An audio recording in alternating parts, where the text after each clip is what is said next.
Hello दोस्तों, आज just for a change एक एक्शन मूवी एक्सप्लेन करने जा रहा हूँ जो एकदम नई है और इंटरेस्टिंग भी है।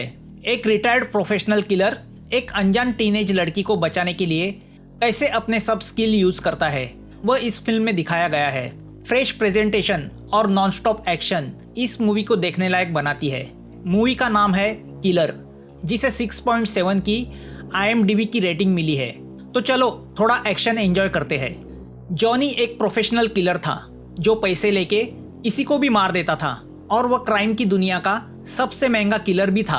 अपने इस काम से काफ़ी पैसे कमाने के बाद उसने रिटायरमेंट ली है क्योंकि शादी करके वह शांति की ज़िंदगी बसर करना चाहता है।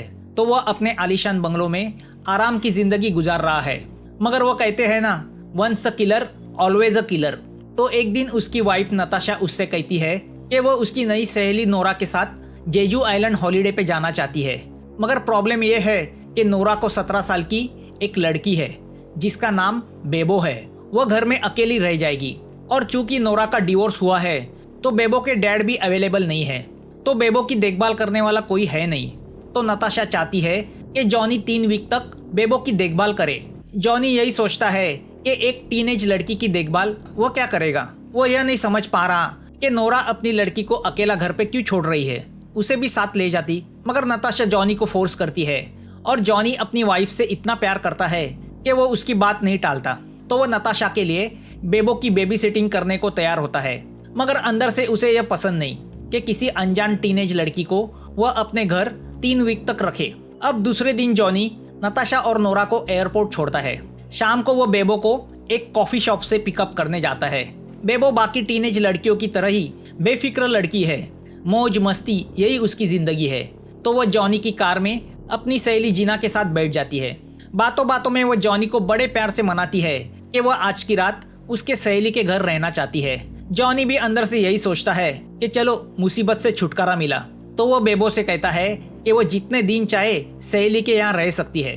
वो बेबो के वॉलेट में कुछ पैसे डालता है ताकि बेबो को कोई प्रॉब्लम ना हो। जॉनी की वह दरिया दिली देख के बेबो उससे इम्प्रेस होती है। जॉनी जानता है 17वां साल वह साल होता है जब शरीर तो मैच्योर होता है मगर दिमाग टीनेज का ही रहता है। तो इस उम्र में बच्चे थोड़े जिद्दी भी होते हैं और ओवर कॉन्फिडेंट भी होते हैं। तो वह बेबो से कहता है कि अगर उसने पैसों का कुछ गलत इस्तेमाल किया तो वह डबल पैसे रिटर्न में लेगा। अब वह दोनों को मॉल के पास छोड़ के घर आ जाता है। रात को 1 बजे उसे बेबो का फ़ोन आता है कि वह किसी कैफ़े में बैठी है और उसके पेट में दर्द हो रहा है, तो वह उसकी मदद करे। तो बेचारा जॉनी अपनी नींद छोड़ के उस कैफे पहुंच जाता है। मगर बेबो को अपने बॉयफ्रेंड के साथ एकदम मजे में एंजॉय करते देख वो गुस्सा होता है। वह समझ जाता है कि बेबो ने उसे बेवकूफ़ बनाया है ताकि वह उसे पिकअप करने आए। अब जब जॉनी उससे पूछता है कि वो तो अपने दोस्त के घर रहने जाने वाली थी ना, उसका क्या हुआ, मगर बेबो उसे इग्नोर करके जीना को मैसेज करने में लग जाती है। अब जॉनी अपने आप पे गुस्सा होता है। बेबो का एटीट्यूड उसे पसंद नहीं आता। बेबो की सहेली उसे मैसेज करके कहीं बुलाती है, तो अब वो जॉनी को घर जाने कहती है। जॉनी अपने गुस्से को कंट्रोल में रख के वहाँ से निकल जाता है। मगर कार में बैठने के बाद वो देखता है कि बेबो उसके बॉयफ्रेंड की बाइक पे बैठ के कहीं जा रही है। तो वह समझ जाता है कि सहेली के नाम पे बेबो ने उसे बेवकूफ़ बनाया है। मगर आसपास नशे में धूत पड़ी लड़कियों को देख उसे अपनी रिस्पॉन्सिबिलिटी का ख्याल आता है। तो वह बेबो के पीछे जाता है। दरअसल पैसे देने के बहाने उसने बेबो के वॉलेट में ट्रैकिंग डिवाइस डाला था, तो अब वो बेबो का लोकेशन जान जाता है। जॉनी एक सुनसान गली में एक स्केटिंग क्लब के यहाँ आता है। अब अंदर हमें दिखता है कि एक लड़की जिसका नाम डोना है वह बेबो को पटाने में लगी है कि अगर वो उसके क्लाइंट के साथ मज़े करेगी तो वो उसे $200 देगी। यहाँ हमें यह भी पता चलता है कि जीना ने बेबो को बेवकूफ़ बना के वहाँ बुलाया है। अब वो डोना बेबो को धमकी देती है कि अगर वह तैयार नहीं होगी तो वहाँ से जा नहीं पाएगी, जिस पर बेबो उसे गाली देती है। तो उस पर डोना उसे मारने जाती है कि तभी वहाँ पे जॉनी आ जाता है। वह उन सबको धमकी देता है कि अगर बेबो को एक खरोच तक आई तो तुम सबकी हालत खराब कर दूंगा। तो बेबो का बॉयफ्रेंड जॉनी को ऐरा गैरा समझ के उसे चाकू से मारने जाता है। मगर जॉनी जो प्रोफेशनल फाइटर है वह बड़ी आसानी से उसका हाथ मरोड़ के उसके हाथ से चाकू छीन लेता है।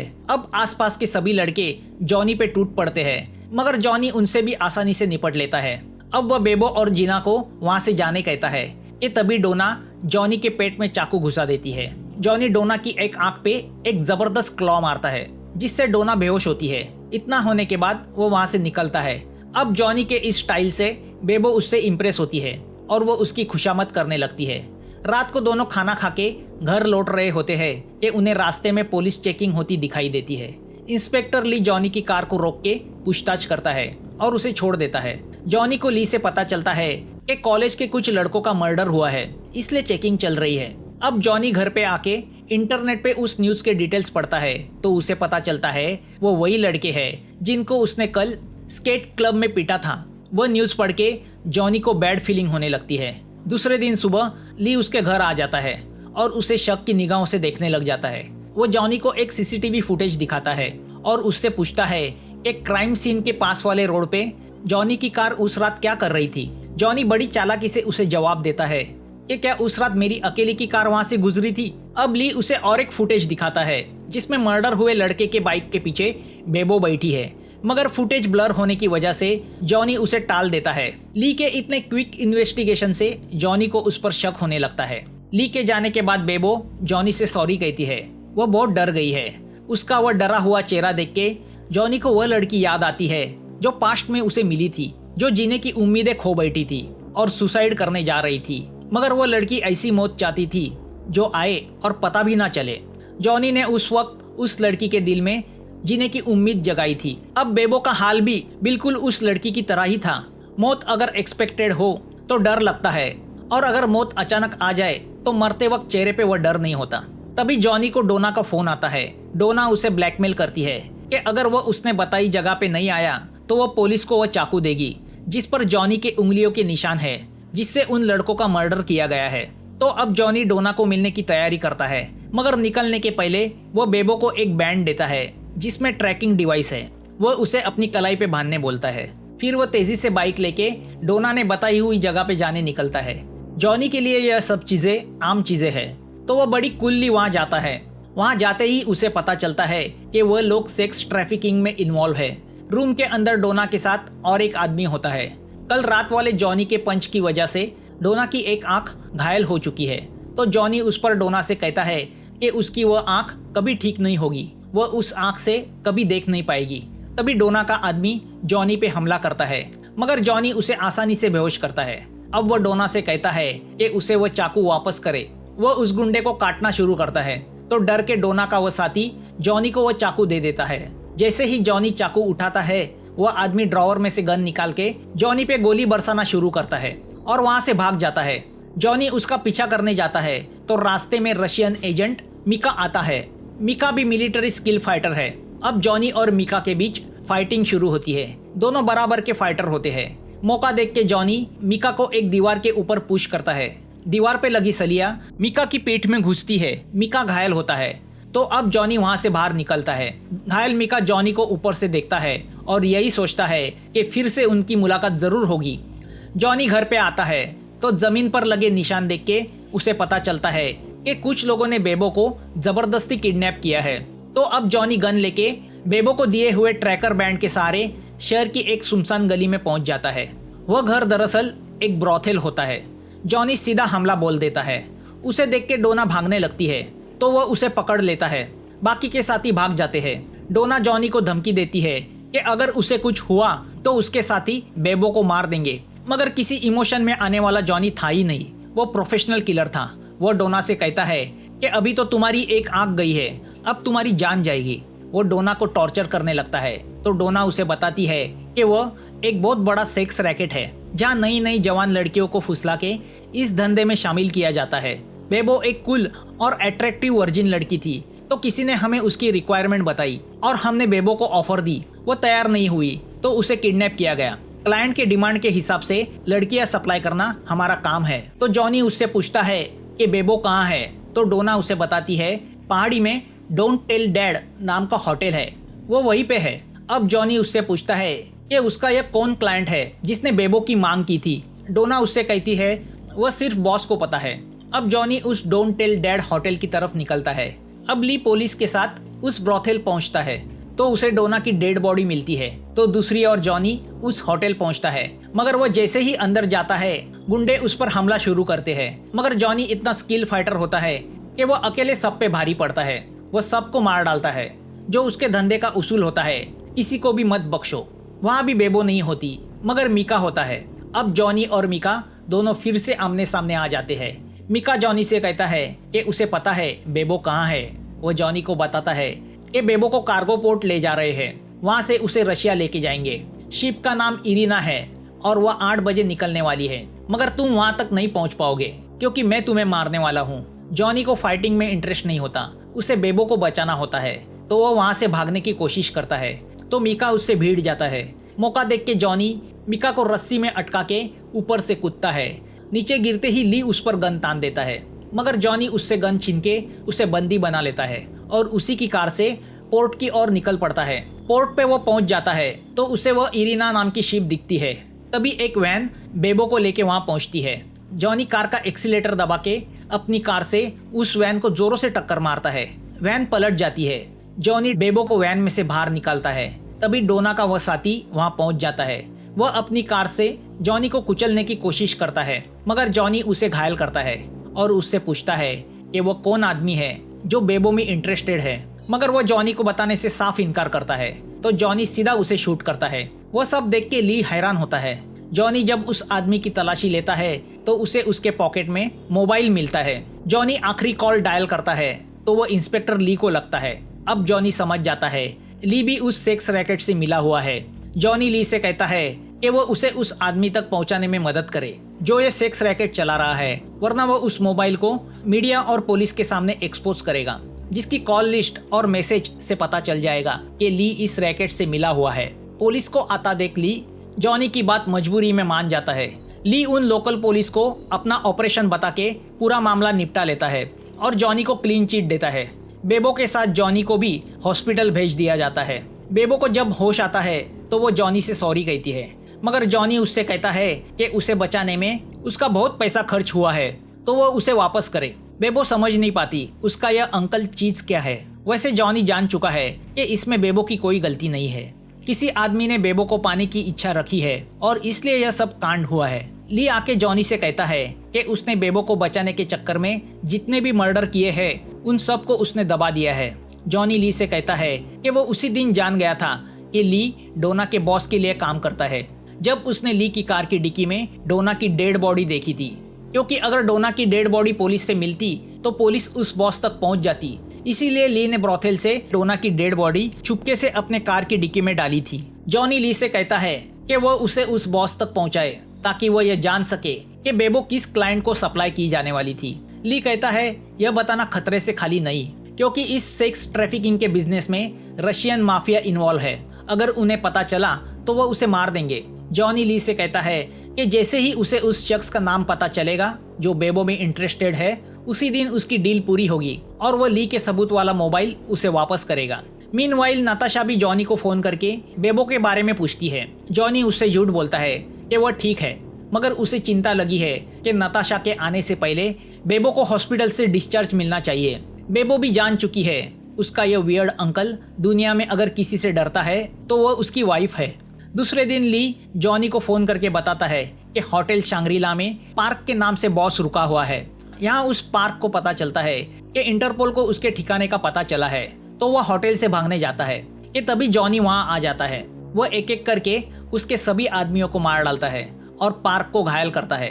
अब जॉनी पार्क से भी वही सवाल करता है कि बेबो की डिमांड किसने की थी, तो वह एक औरत को फोन लगाता है जो यह सेक्स रैकेट चलाती है और जिसे मामा पिगी के नाम से जाना जाता है। उस पिगी के कॉल से जॉनी को पता चलता है कि बेबो की डिमांड करने वाला कोई जज है जिसने आज की पूल पार्टी के लिए भी एक लड़की मंगवाई है, मगर वो कौन है पार्क नहीं जानता। पार्क से जॉनी को ये भी पता चलता है कि स्कूल की लड़कियों को फुसला के इस धंधे में लाया जाता है।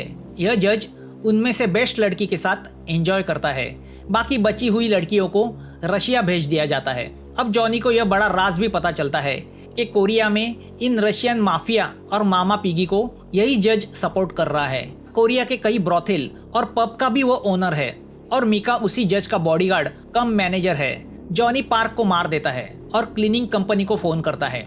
अब यह क्लीनिंग कंपनी यानी डेड बॉडीज और ब्लड के धब्बों को साफ करके पूरे सबूत मिटाने वाली एक प्रोफेशनल कंपनी है, जिसे किलर और गैंगस्टर अक्सर अपने कांड को साफ करने के लिए बुलाते हैं। वह डेड बॉडीज को डिस्पोज करके क्राइम सीन को इस तरह साफ करते हैं कि पीछे एक भी सबूत नहीं रहता। जॉनी उस कंपनी के आदमी से कहता है उसे जल्दी ही उसकी जरूरत पड़ेगी क्योंकि जल्दी ही बहुत सारे लोग मरने वाले हैं। जॉनी अपने वेपन सप्लायर से एक बड़ी स्नाइपर गन खरीदता है। बेबो से जॉनी को पता चलता है कि बेबो की दोस्त जिना ने सुसाइड की है, जो सेक्स रैकेट में फंसी थी, जिससे बेबो डिप्रेस हो गई है। तो दूसरी ओर ली जॉनी को फोन करके बताता है कि जो औरत अपने आप को बेबो की माँ कहलाती है वह दरअसल उसकी असली माँ नहीं है, मतलब नोरा बेबो की माँ नहीं है। 3 साल पहले ही बेबो के माँ बाप एक्सीडेंट में मर चुके हैं। नोरा बेबो की स्टेप मदर है और वह जज जो इस सेक्स स्कैंडल को पाल रहा है वह सेंट्रल डिस्ट्रिक्ट लॉ का प्रेसिडेंट भी है।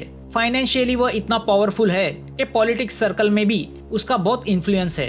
ली जॉनी से कहता है कि वह इतने बड़े लोगों के खिलाफ कोई एक्शन नहीं ले सकता, तो जॉनी को ही यह गंदगी साफ करनी होगी। तो अब रात को जॉनी पैसिफिक होटल के पास पहुंच जाता है जहां वह पूल पार्टी चल रही है। जॉनी अपनी स्नाइपर से जज के आदमियों को एक एक करके मारने लगता है। यहाँ वह मामा पिगी एक नई लड़की को जज की सेवा में भेजती है। जॉनी अब अंदर घुस के सबको अपनी गन का निशाना बनाता है। मिका समझ जाता है कुछ तो गड़बड़ है, तो अब जॉनी को मारने वह भी आ जाता है। दोनों के बीच फायरिंग शुरू होती है कि तभी ली भी वहां पहुंच जाता है, मगर वह जॉनी के साथ गद्दारी करके उसे गन पॉइंट पे रखता है। तो अब मिका जॉनी को पकड़ के जज के सामने पेश करता है। जॉनी जज से पूछता है कि क्या वह वही आदमी है जिसने बेबो की डिमांड की थी। जज सिर्फ स्माइल करता है। जज ली से कहता है कि जॉनी को मार दे और ऐसा दिखाए कि उसने सुसाइड की है। ली जॉनी को ले जाने लगता है कि तभी जॉनी पलटवार करके ली पे हमला करता है। अब बाकी के लोग भी जॉनी को मारने आते हैं। जॉनी उनसे फाइट करता है और सबको बेहोश करता है। जॉनी ली से कहता है कि मैंने अपने आप को तुम्हारे हवाले इसलिए किया क्योंकि मैं जज से मिलना चाहता था। अब जॉनी ली को मार देता है। तभी वहाँ पे मिका आता है। दोनों के बीच गन फायरिंग शुरू होती है। काफी गन फाइटिंग के बाद दोनों हाथापाई पे उतर आते हैं। दोनों के बीच कड़ी फाइटिंग शुरू होती है, मगर जॉनी मिका पे ओवर पावर होता है। वो मिका को घायल करता है और आखिर में उसे गोली मार देता है। अब जॉनी जज के पास पहुंच जाता है। जज उसे बताता है कि मैं जल्द ही चांसलर बनने वाला हूँ, तुम्हारी जिंदगी बना दूंगा। वो जॉनी को उसके साथ काम करने का ऑफर देता है। तो अब जॉनी उससे पूछता है कि यह मामा पिग कहाँ है। जज से जॉनी को पता चलता है कि मामा पिग जज के साथ पार्टनरशिप में यह सेक्स ट्रैफिकिंग का बिजनेस चला रही है। मगर जैसे ही जज जॉनी को मामा पिग के बारे में बताता है, जॉनी उसे मार डालता है। यहाँ जेजू आइलैंड के रिसोर्ट में नताशा नोरा के साथ बैठी हुई है कि नोरा को किसी का कॉल आता है। नोरा कार में जाके कॉल लेती है क्योंकि कॉल जज के फोन से आया होता है। नोरा फोन पे उसे प्रॉमिस करती है कि नेक्स्ट टाइम वह बेबो को उसकी खिदमत में हाजिर करेगी। दरअसल वो फोन जॉनी ने ही किया होता है। और यहाँ हमें यह भी पता चलता है कि नोरा ही मामा पिग है जिसने अपनी खुद की स्टेप डॉटर को बेचने की कोशिश की। जॉनी को देख के नोरा शॉक होती है।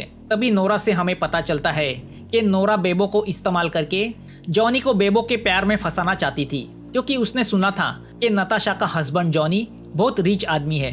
वह बेबो के जरिए जॉनी का पैसा हड़पना चाहती थी और इसलिए उसने नताशा से फ्रेंडशिप बना के बेबो को जॉनी के करीब लाने का प्लान बनाया। उसे लगा बेबो जैसी कमसीन खूबसूरत लड़की के करीब रह के जॉनी उसकी तरफ अट्रैक्ट होगा, क्योंकि इस बिजनेस में रह के उसने यही सीखा था कि दुनिया में ऐसा कोई मर्द नहीं जो किसी यंग लड़की से ना ललचाए। बॉटम लाइन यही है कि आखिर में हर मर्द अपनी उस आदत पे आ ही जाता है। मगर नोरा के बैड लक से जॉनी बेबो की तरफ अट्रैक्ट नहीं होता, क्योंकि वह अपनी वाइफ से बहुत प्यार करता है। और तो और नोरा की बदकिस्मती से जॉनी प्रोफेशनल किलर निकलता है। जॉनी नोरा से प्रॉमिस करता है कि वो बेबो का ख्याल रखेगा। जॉनी नोरा को गोली मार देता है और उसे यही जताता है कि दुनिया में सब मर्द एक जैसे नहीं होते। क्लीनिंग कंपनी के लोग आके क्राइम सीन क्लीन करते हैं। जॉनी नताशा को गले लगाता है और तभी हमें पता चलता है कि पास्ट में जॉनी ने जिस लड़की को सुसाइड करने से बचाया था वह नताशा ही थी। मूवी यहाँ खत्म होती है। इस फिल्म की डिटेल्स आपको मेरे टेलीग्राम चैनल पे मिल जाएगी। इस मूवी की एक्सप्लेनेशन आपको पसंद आई हो तो प्लीज़ कमेंट करना, लाइक करना और सब्सक्राइब ना किया हो तो प्लीज़ सब्सक्राइब करना। Thanks for watching. फिर मिलेंगे एक नई मूवी के साथ।